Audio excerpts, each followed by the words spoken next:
Bonjour, chers matheux. Bonjour, chers membres de la chaîne YouTube des mathématiques. Bienvenue dans cette nouvelle capsule.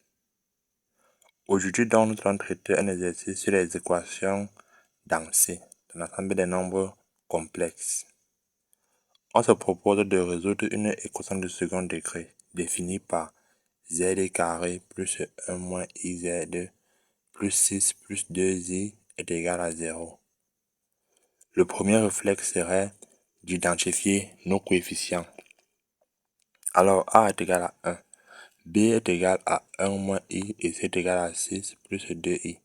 A, c'est le coefficient de z carré, b, c'est le coefficient de z, et c, c'est le terme qui est à la fin. Nous calculons le discriminant. Nous savons que le discriminant est égal à b carré moins 4a fois c. Ceci est valable aussi dans l'ensemble des nombres complexes.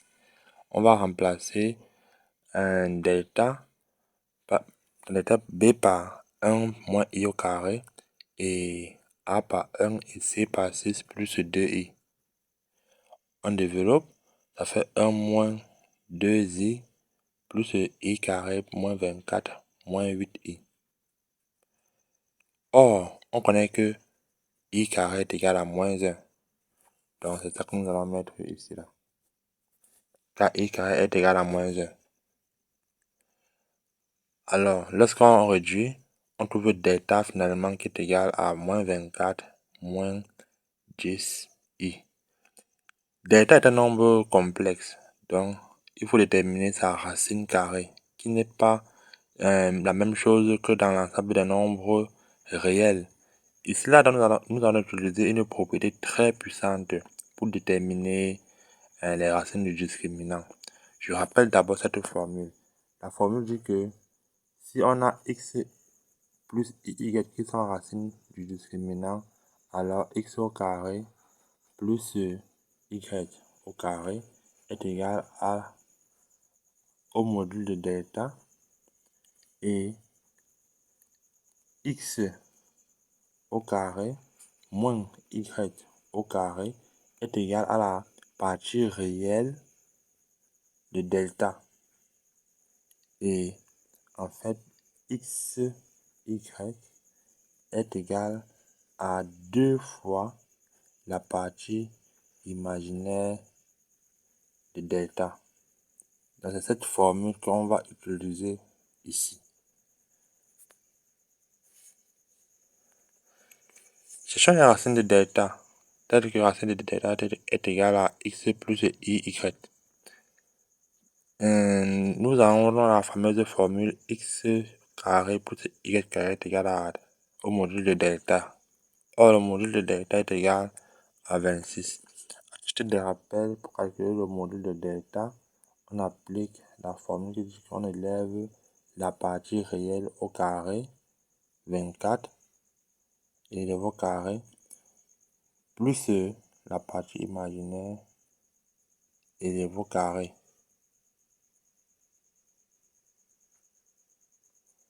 C'est ça que nous allons donc calculer et trouver le 26. La partie réelle, c'est moins 24 et la partie imaginaire est plus petit que 0. C'est pour ça donc on dit que x, y est plus petit que 0 pour simplifier les calculs. On va résoudre le système par une méthode très simple. On va dans un premier temps sommer les deux équations. Dans un premier temps soustraire aussi les deux équations. Alors lorsque nous additionnons, nous trouvons que x est égal à 1 ou x est égal à moins 1. C'est ça ici là. Maintenant lorsque on va soustraire, on va trouver y. Y est égal à 5 ou bien y est égal à moins 5. À présent donc, on va chercher donc notre fameuse racine puisque nous avons déjà les deux valeurs x et les deux valeurs de y. Il faudrait donc choisir qu'est-ce qui va partir avec l'un et l'autre pour qu'on puisse avoir la racine. Alors on se souvient qu'on a dit au départ que x fois y doit être inférieur à 0. Ceci veut dire qu'on doit prendre les nombres qui sont opposés en termes de signes. Donc l'un doit être positif, l'autre doit être négatif. Ça veut dire ceci, si on prend peut-être, comme on avait trouvé x égale à moins 1 ou x égale à 1, si on prend x moins 1, on doit prendre x5. Donc lorsqu'on fait le produit des deux, on trouve un nombre qui soit négatif, selon ce que nous avons dit ici. Si c'est qu'on prend x1, on doit prendre y moins 5. Pourquoi en faisant le produit des deux, ça donne quelque chose qui est négatif. C'est ça le principe. Ainsi donc, on a notre racine de delta, que voici. On applique maintenant la formule pour déterminer les racines du polynôme. La fameuse formule qui dit que z est égal à moins b plus des racines de delta sur 2a. Alors on applique, ça fait, je remplace b c'est 1 moins i, le moins de la formule est ici devant. Et j'utilise une racine, j'utilise d'abord ceci pour calculer, puis je trouve finalement moins 1 plus 3i. Z2 serait égal à moins 2i. Ainsi donc nous avons fini à résoudre notre équation dans C, équation d'inconnu Z.